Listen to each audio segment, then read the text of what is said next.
Hi, in this video I will explain how to unhide posts on Facebook timeline.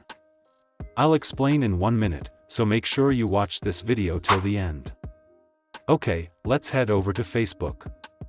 To unhide a post on Facebook timeline, you must first have a post that you have hidden. To hide a post on Facebook, click on the 3 dots in the top right corner. Then, click on Hide this post from timeline. Okay, so to unhide post on Facebook timeline, click on the 3 dots icon right here. Then, click on the activity log. The next step, click on Manage your post.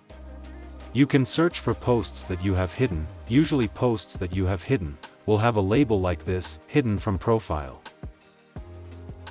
To unhide, click on the dot 3 icon. Then, click on Add to Profile. After you do this, the post will appear again on your profile timeline. If this video helps you, don't forget to like because I would really appreciate it. Please, write in the comments column what other tutorials do you need right now.